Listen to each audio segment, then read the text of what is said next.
Bitcoin has a PR problem. Okay. A sustainability, Greta in 2020, not green problem. Agree or disagree? Completely disagree. Go on. So I think the big thing we have to remember is this is the most secure computing network in the world, right? So it is going to take electricity or power consumption in order to power that security. But the beauty of it is the miners, this decentralized group of people who are financially incentivized to provide that security through computing power, they have to go find the cheapest power sources, right? That's how they make money, is that there's a spread there for them. And so ultimately what they're going to do is seek out cheap energy sources, which is renewable energy. And so what we tend to see around the globe is people seeking that out.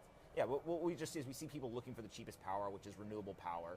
Thankfully, when it comes to a lot of renewable power sources, there's excess power generation that can't be stored somewhere, right? So that's obviously one of the big problems is the battery issues. And the uncertainty with it. You can't have consistent energy power, whether it's hydro or wind or whatever it is that we're talking about here. So you can't store solar energy so efficiently either. So I think absolutely, that's part of one of the drawbacks here. So one of the things you can't store, and then also on top of that, you get infrequent demand spikes, right? So there's not always persistent demand.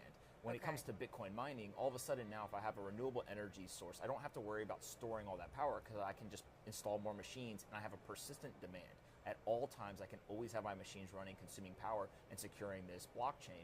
So we've seen this explosion of hash rate on the Bitcoin blockchain, continuing that trend of it being the most secure in the world, but it's using renewable power rather than kind of non-renewables that are more expensive to actually produce. But there's two arguments there. There's one that, look, this is the most secure option that people have out there if they come to understand that, and therefore there is some compensation. There is an energy cost to that, an inefficiency cost to that in terms of energy.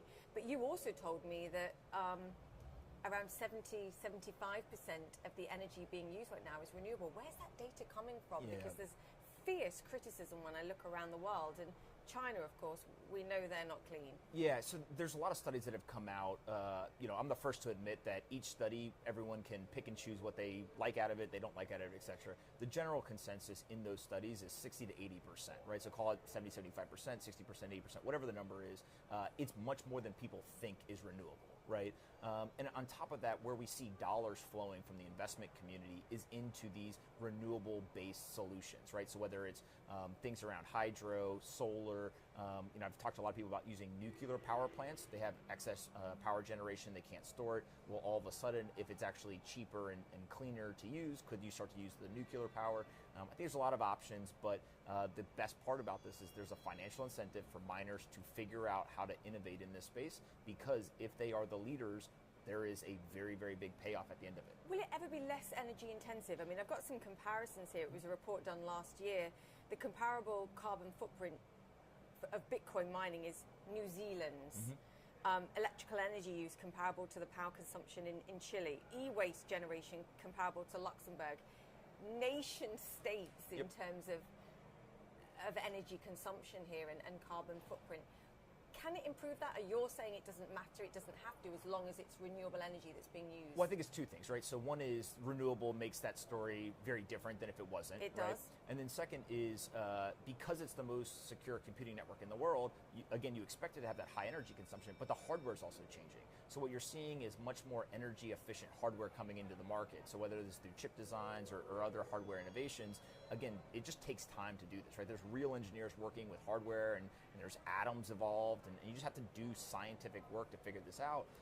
We've seen over the last 11 years it improve. I don't think that will stop. It's just how quickly can they innovate. Your call on Bitcoin is 100,000 in 2021. Yeah. At what point does Bitcoin's value become so lucrative that bigger companies, perhaps battery companies, look at this and go, perhaps we can work our way around this and offer our technology? So one of the things I think really comes when it comes to battery technology is everyone knows that whoever can solve the problem of storing power will have a massive market opportunity. And where is power best monetized today? One of those is Bitcoin mining, right? If you look at, I'm an investor in a company that one of my business partners runs that essentially takes car tires and turns it into a number of commodities, including power. Well, if you sell that power into the grid, you can sell it for 3 cents, 4 cents, maybe 5 cents if you're really lucky.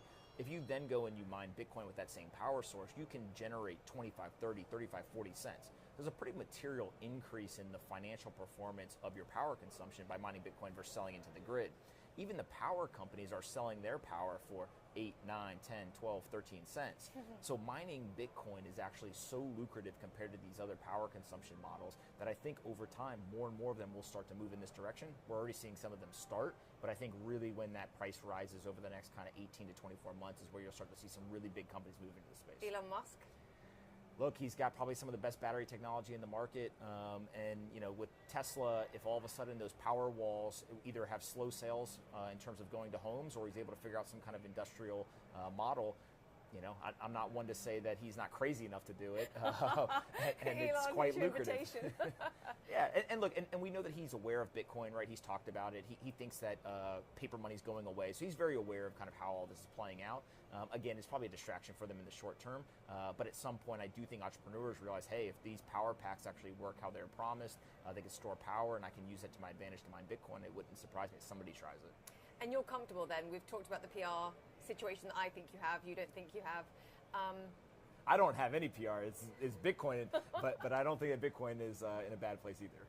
No, but I do think as the conversation about sustainability and green technology continues, and we're seeing that more and more, even just in the last few months, I do think this is one of the things that will keep coming up, so you're going to have to keep talking about this. But you are comfortable with the store of value argument for Bitcoin here versus utility value and transaction speeds, because we did touch on that a little bit in the live show. Yeah, so I think that store of value is really important. You have to have store of value before you can have medium of exchange. And ultimately the store of value comes down to two things, right? One is security. It can't disappear, it can't be hacked, etc. And Bitcoin being the most secure computing network in the world is very secure, right? So we feel confident there. When it comes to price, what you want to see is over long periods of time, either you're preserving your wealth so the price stays flat or continues to increase.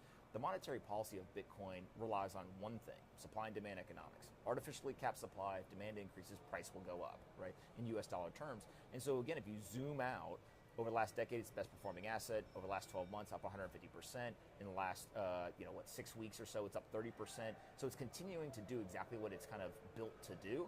Now, there's high volatility on an intraday basis, and so people look and they're like, oh my God, it was up 10%, it's down 6%, and they kind of are emotional. Oil's been more volatile, actually, in the last 3 months, and we'll give crypto that. Yeah, but again, people who put their wealth and have a low time preference in Bitcoin have been rewarded very well with this store of wealth thesis, and so we tend to think that the non-correlation of traditional assets will continue to be a valuable kind of aspect of Bitcoin, especially when you have geopolitical uncertainty or things like coronavirus, et cetera, where the traditional markets kind of go into chaos. Bitcoin's used to 5 or 10% swings up or down in a single day. Out of traditional markets, literally people freak out when that happens. And so I think that Bitcoin is kind of better positioned for the future world that we're going into over the next couple of years than any of the traditional assets.